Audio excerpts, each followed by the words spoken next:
We are starting a roadside stand, right? A roadside stand जो है, it is a poem written by Robert Frost. वैसे तो Robert Frost जो है, he is a nature loving poet, yet in this particular poem he has brought the anger of people.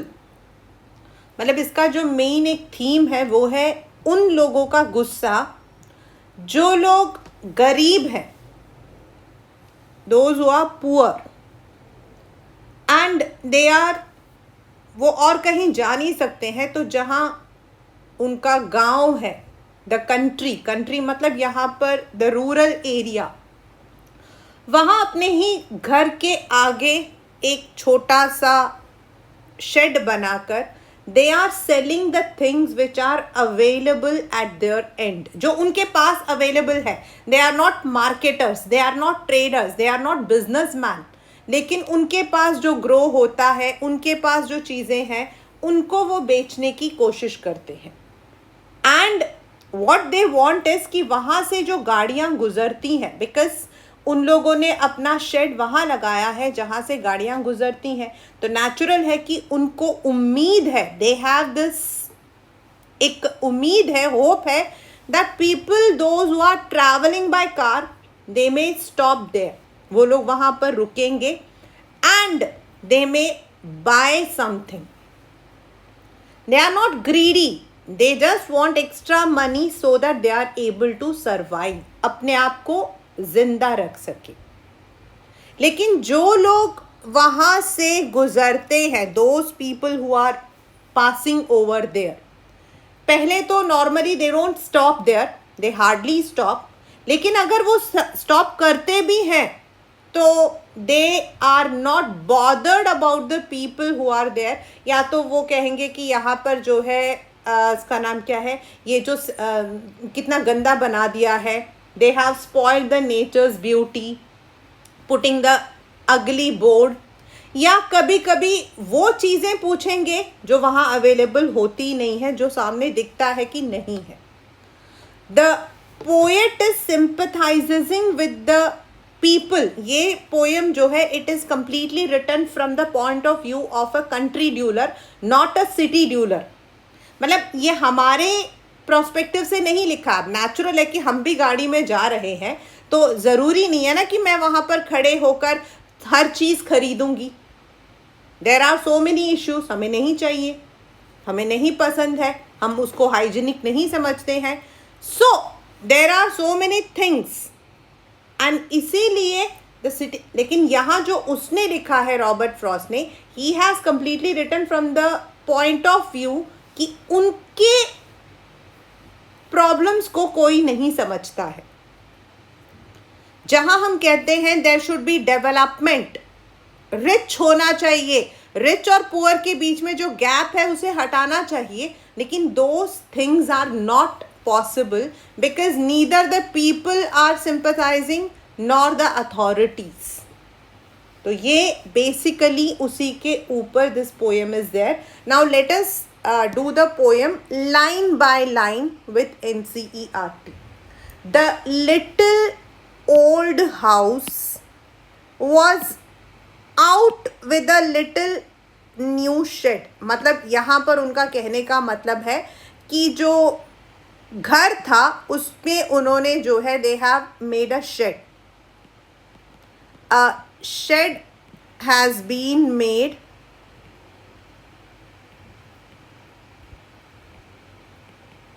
on the little house in front at the edge of the road where the traffic sped. और कहाँ पर उन्होंने बनाया है, जहाँ आपका main road है, जहाँ व्हीकल्स आपके जो है ईजिली आते जाते हैं, जहाँ एक्सेसिबिलिटी ईजी है.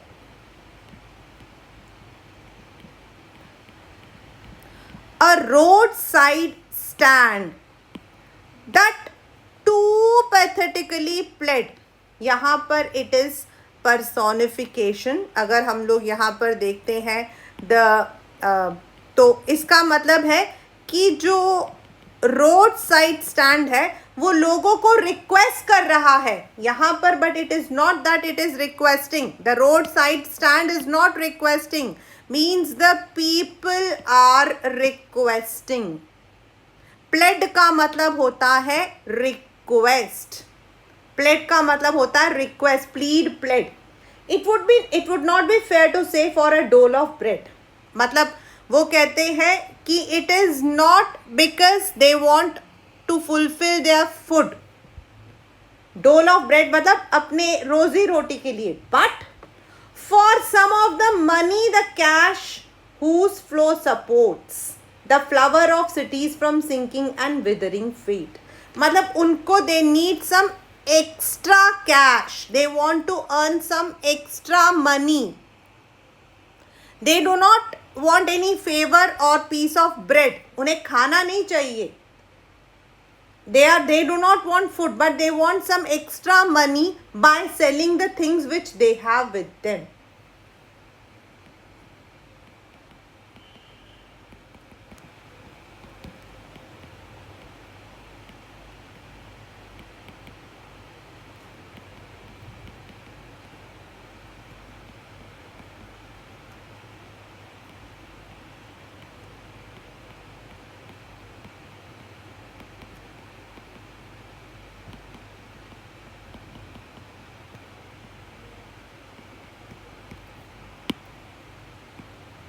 द फ्लावर ऑफ सिटीज, यहाँ पर जो फ्लावर ऑफ सिटीज है it is metaphor, it is metaphor.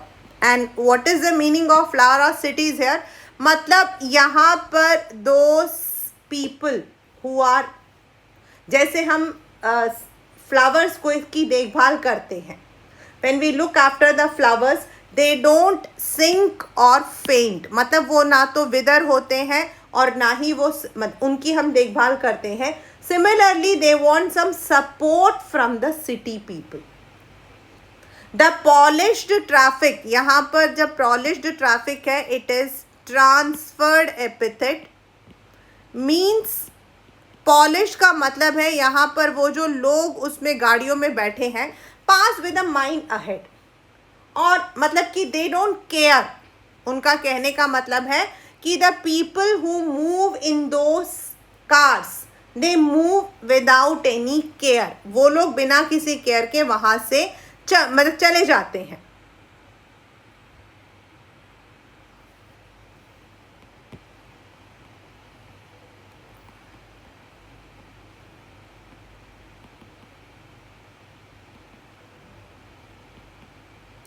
और if ever aside a movement then out sorts of at having the landscape marred with artless paint of signs that N turn wrong or S turn wrong. और कभी कभी अगर वो रुकते भी हैं तो they complain that they have put the sign board on a wrong way. N and S stands for north and south. ये पेपर में आया हुआ है, so I am just taking up all those जो पेपर में आया है. N और जो एस है they stand for north and south. उनका कहने का मतलब है कि even if they stop they complain that the landscape has been spoiled with artless paint.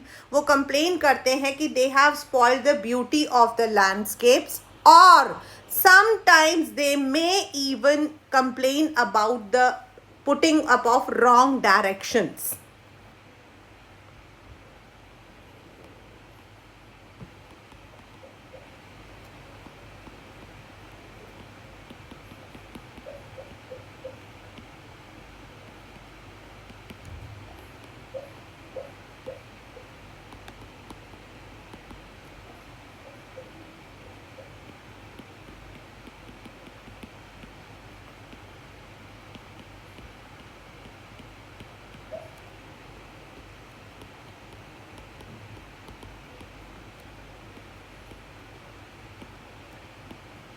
यहाँ नॉर्थ एंड साउथ जो है it has been use with N and S. Offered for sale wild berries, मतलब लेकिन वहां पर वो लोग क्या कर रहे हैं, what they are saying, the people living in these shed are poor. So they are indicating, they are just selling out the things which are available, that is the wild berries in wooden quarts. wooden quarts मतलब जो आपका, it is a kind of छोटा सा basket जैसा. और crooked neck golden squash, squash is a fruit here with silver warts. और beauty rise rest in a beautiful mountainscape. वो कहते हैं कि the place is beautiful and people should stop here and enjoy the mountain scenery. But instead they complain. वो लोग वहां पर क्या कर रहे हैं, they are not spoiling anything, they are just trying to attract the people जो वहां से मूव करते हैं.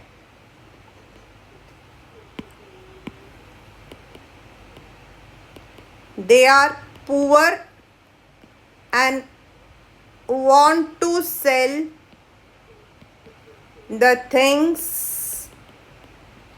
like wild berries, fruits आप कह सकते हो. Squash is also a type of fruit. You have the money, but if you want to be mean, why? Keep your money and go along. The hurt to the scenery would not be my complaint. यहाँ पर the poet says कि if you have money, अगर तुम्हारे पास पैसा है and तुम उसको खर्च नहीं करना चाहते हो, you are selfish, then keep the money and do not stop here. The complain, मतलब the poet says he does not complain the sheds have spoiled the scenery of the place. The hurt to the scenery would not be my complaint, मतलब he is not bothered, he is bothered about those people. अब यहाँ पर एक question आता है कि ये जो वर्ड है दिस क्रॉसली, ये 2 बार है इस पोएम के अंदर. Why it has been put in a bracket? तो this is because he is angry. The poet is angry. याद रखना, this has come in the exam.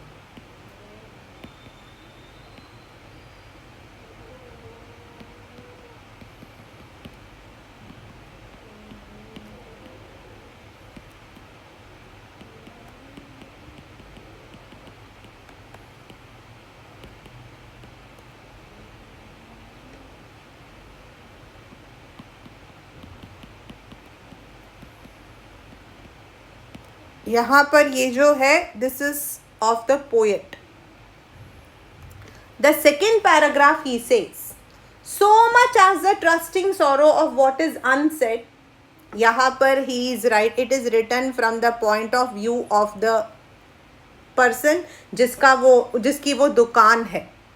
वो कहता है ये जो लोग हैं they have opened their shed keeping a faith in a promise which was trusting sorrow, मतलब उन्होंने ट्रस्ट किया है but those promises are never fulfilled.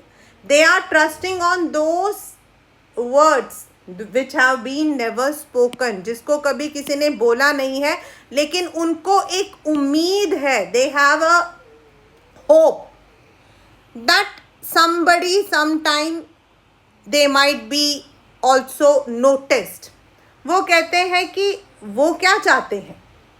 Here from far from the city we make our roadside stand and ask for some city money to feel in hand and to try if it will not make our being expand. वो कहता है कि हम क्या चाहते हैं, हम चाहते हैं कि you should buy those things which are available and we are also able to feel the money which you all have. And we also want to achieve the success. We also want to have some happiness, जैसा पिक्चरों में दिखाया जाता है. And give us the life of the moving picture. यहाँ पे moving picture मतलब movies. Promise that the party in power is said to be keeping from us. जैसे movies में दिखाते हैं, जैसे पॉलिटिकल पार्टीज लीडर्स झूठा प्रॉमिस करते हैं, हम चाहते हैं कि ऐसा हमारे साथ कोई सचमुच में उस प्रॉमिस को पूरा करे. We do not want anything free, but we want that some people should buy the things so that we are also having some extra cash. ये trusting sorrow comes in the exam, मतलब it can come in the exam. Trusting sorrow is transferred epithet. It is transferred epithet और इसका मतलब है the trust that has never been the fulfilled.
It is in the news.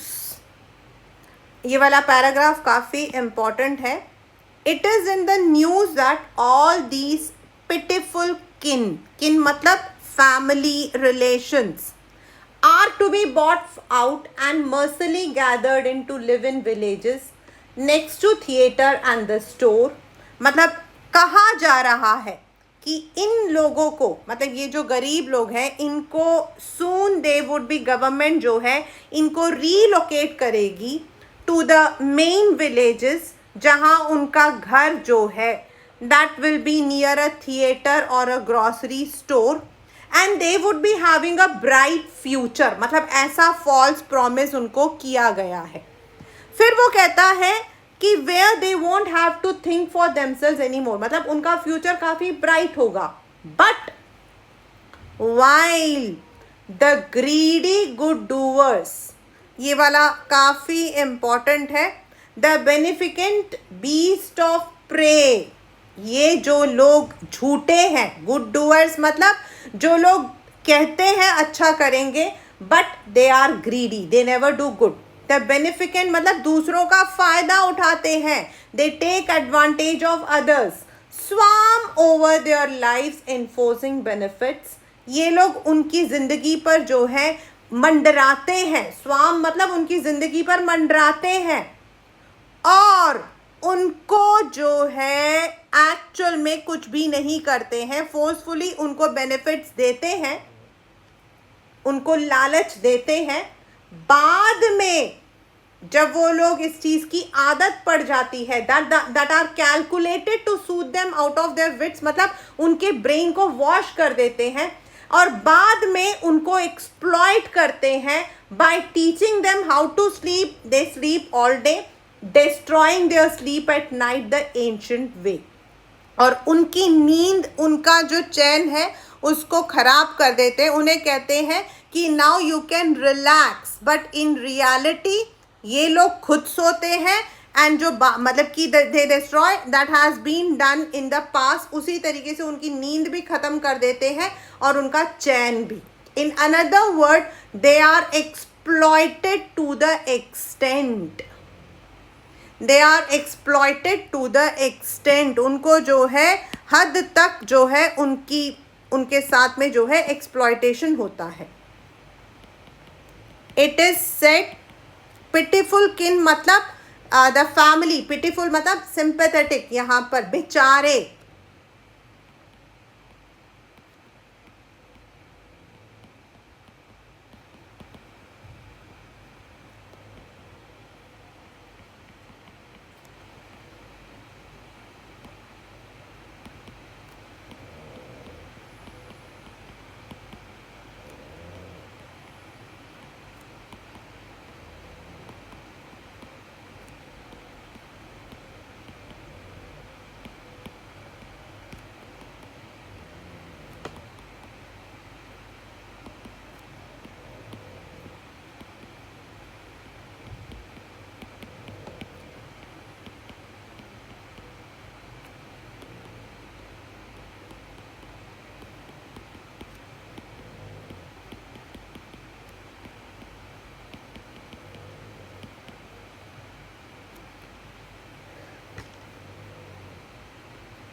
In this, from this particular paragraph is very important.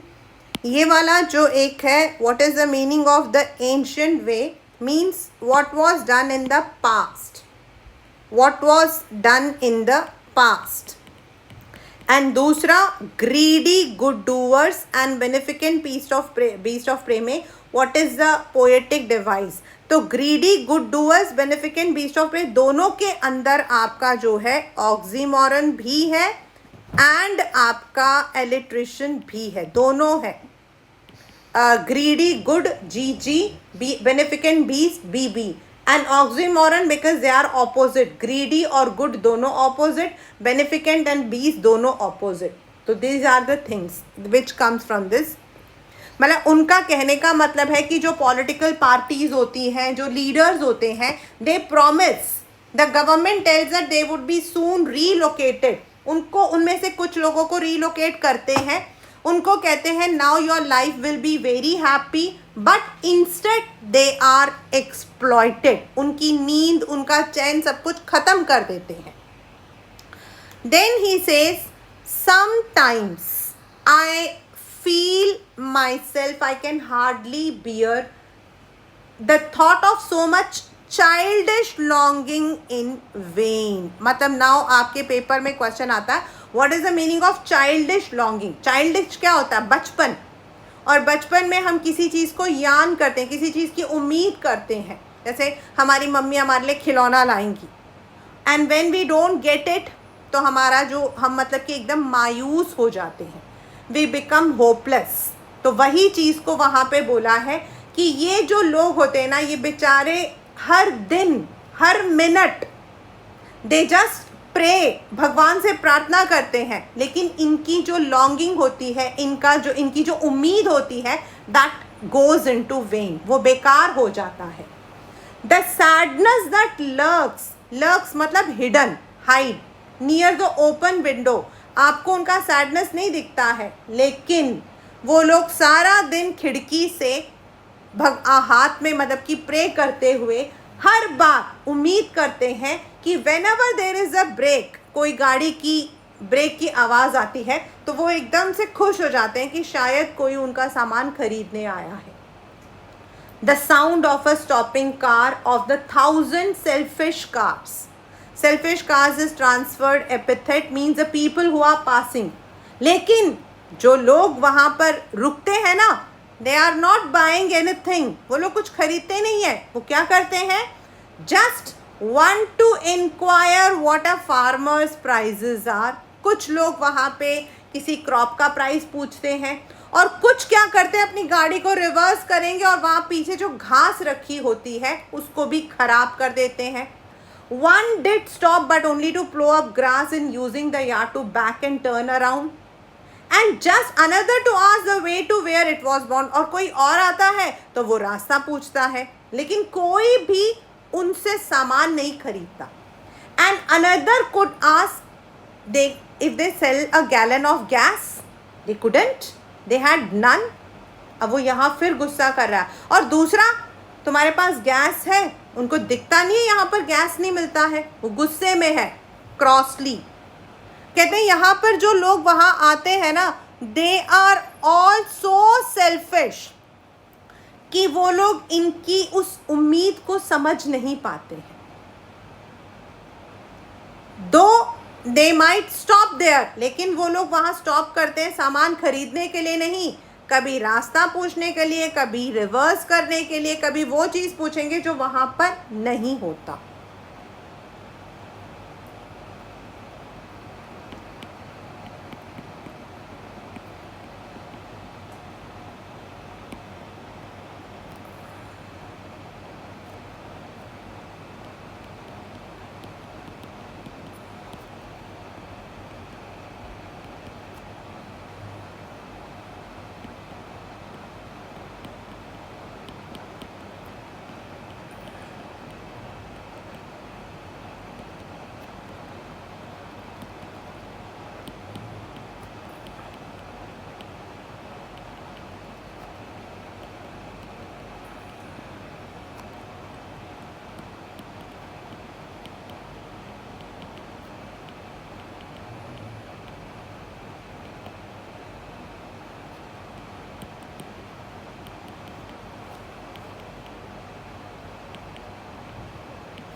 In this you have to first of all selfish cars. Selfish cars यहाँ पर आपका transferred epithet है. Transferred epithet का मतलब होता है it is not directly a metaphor. It means it has got an in-depth meaning. Selfish cars यहाँ पर मतलब the people who are in this car are selfish. And again this Crossley यहाँ पर he is in anger, और वो कहता है कि उनको दिखाई नहीं दे रहा क्या कि यहाँ पर ये सब चीज़ें नहीं हैं. So why they are asking for all these things which are not available?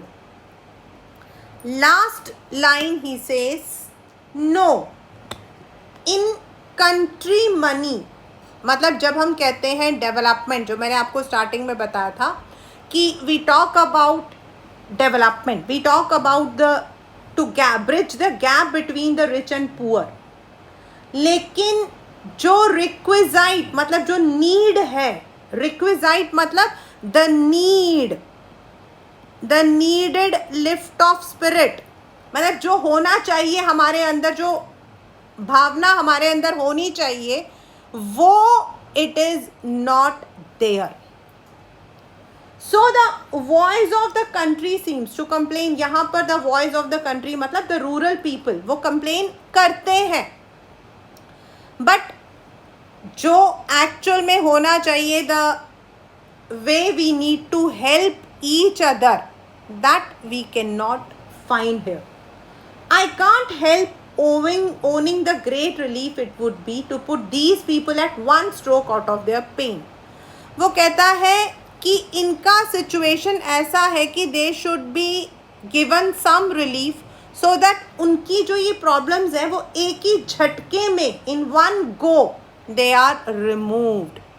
And he says the next day, and the next day as I come back into sane मतलब जब वो होश में आए, जब वो रियलिस्टिक में आए, तो he expects the rich to visit and help them to get rid of these problems, so that जो पोएट है, जो इस वक्त बहुत दुखी है, उसके भी जो दुख दर्द है वो दूर हो जाए.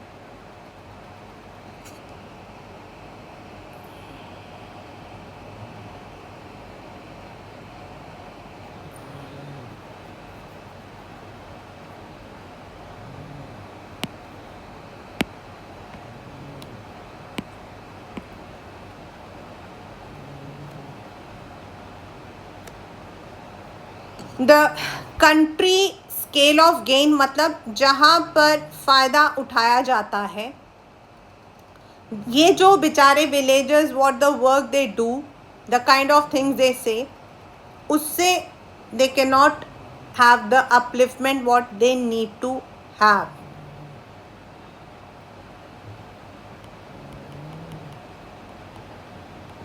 Eight the end the poet points that these measures are not enough. The needed requisite मतलब the needed spirit has not been there, and that is why these people complain.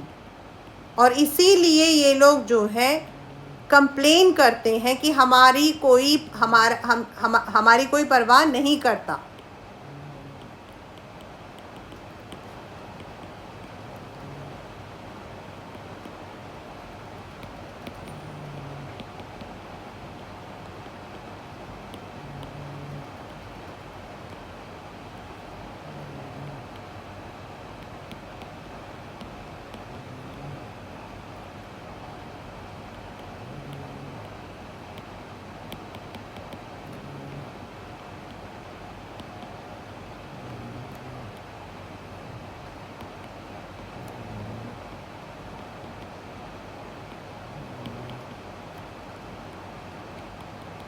Sen मतलब रियलिटी, होश में आना.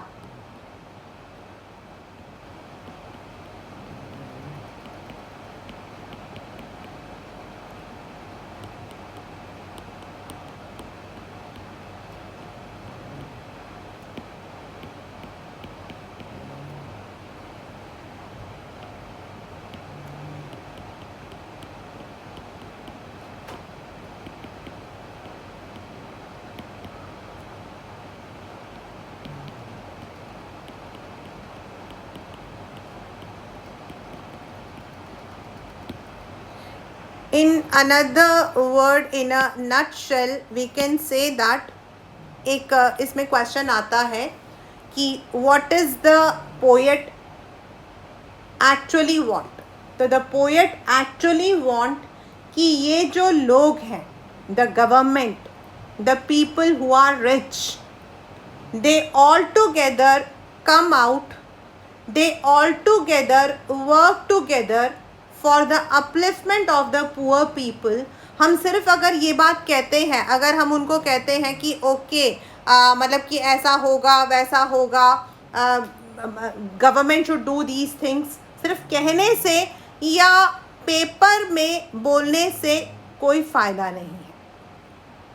वो कहते हैं कि इनकी जो प्लाइट है, मीन्स इनकी जो सिचुएशन है, it should actually be picked up and they should not have double standards. कहने के लिए the government says we do so many things, but actually इन लोगों को कोई फ़ायदा नहीं पहुंचता है. द रिच वो भी कर सकते हैं, in another word they can also, वो भी कर सकते हैं, they can also help these people, but they are also not doing. वो लोग भी जो है they can also come out, they can also help them out. और ये जो हम कहते हैं अमीर और गरीब के बीच में जो मतलब कि सोशल डिस्टेंस है, that can be definitely bridged अगर हम लोग मिलजुल कर काम करें.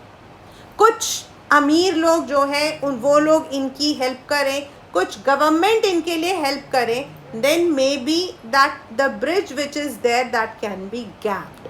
So that is what the मतलब कि जो यहाँ पे जो poet है he wants.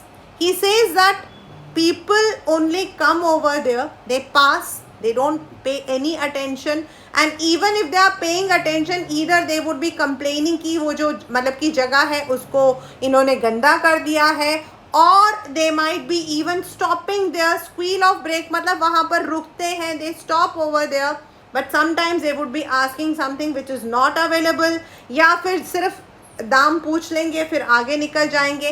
Sometimes they even harm them, जब अपनी गाड़ियों को पीछे करते हैं, वहाँ जो पीछे ग्रास रखे होते हैं उन बेचारों के, उसको भी नुकसान दे देते हैं, एंड दे गो आउट.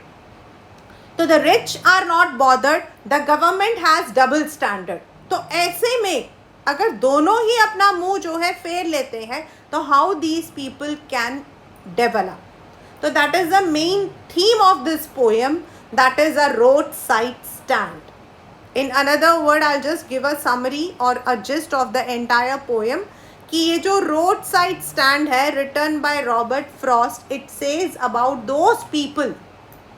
आप भी यहाँ से जब गुजरते हो, when you are crossing, तो टाउन से पहले छोटे छोटे गांव होते हैं जहाँ पर the population is nearly no, एक या दो कोई मतलब कि होता है, वहाँ पर उन्होंने अपना जो छोटा सा मतलब कि हट होता है उसी में छोटी छोटी चीज़ें बेचने की कोशिश करते हैं.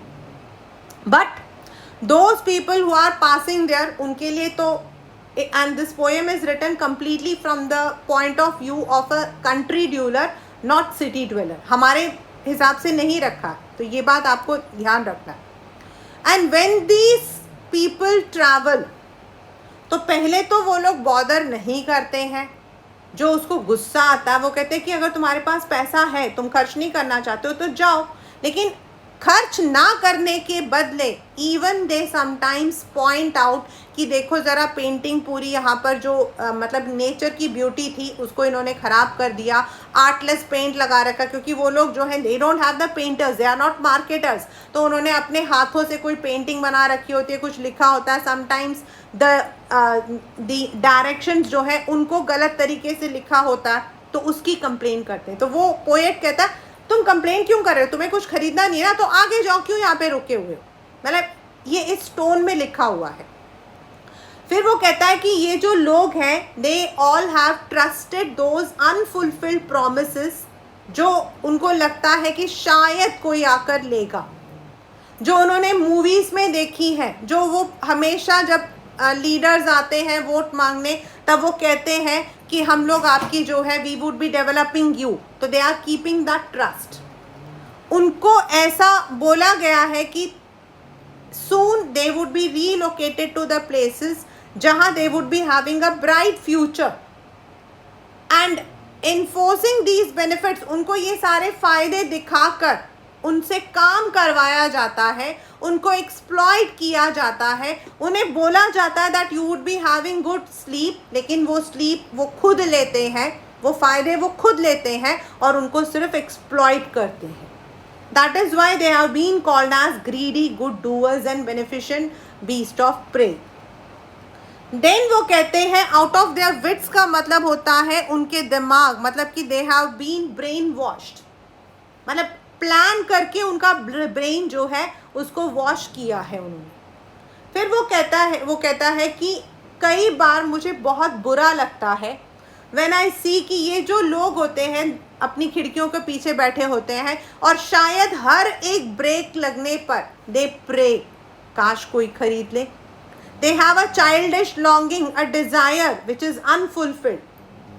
बट ये जो कार स्टॉप होती हैं, या तो वो किसी क्रॉप के लिए किसी मतलब कि कोई चीज़ की प्राइस पूछेंगे, या कभी रिवर्स करेंगे और कभी रास्ता पूछेंगे, तो sometimes they may be asking for things which are not available.